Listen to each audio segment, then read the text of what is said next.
И последнее. В 26-й школе Мирного прошла игра школьной лиги КВН. В ней приняли участие 5 команд в группах «Мастер» и «Перспектива».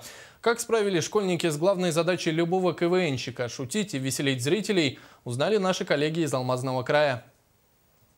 В зале было по-настоящему жарко, во всех смыслах. Несмотря на здоровую конкуренцию и успех молодых команд, лидерами вновь стали Urban People. Команда несколько изменилась в составе, но это не помешало им сохранить свой уникальный стиль и завоевать место в сердцах зрителей.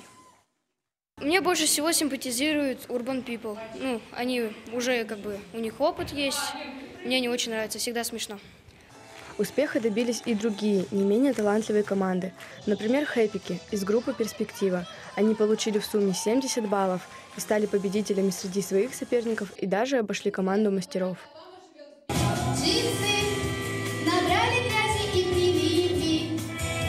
Мне кажется, мы в плену в лифте. Мне кажется, идет к нам мама. Бежим! Да какой бежим? Грязь! Благодаря команде «Что-то с чем-то» у зрителей была возможность открыть известную всем сказку по-новому. Волшебник изумрудного города, девочка Элли, превратившаяся в раковину, и ее щенок Тотошка, не совсем обычной породы. Даже самая молодая команда «Сандей» была на высоте. Их шутка про то, как в нашем городе работает интернет, никого не оставила равнодушным.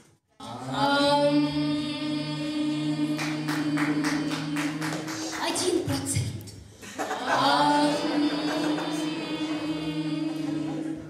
Самая девчачья команда «Сникерсы» показала, что даже к политическим ситуациям на мировой арене можно отнестись с юмором.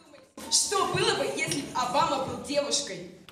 О, Обама, что случилось? Джин, опять этот Путин! Что он сделал? Он не заметил мой новый маникюр! Ужас! Каждая игра в этом зале превращается в праздник. Здесь царит атмосфера тепла и веселья.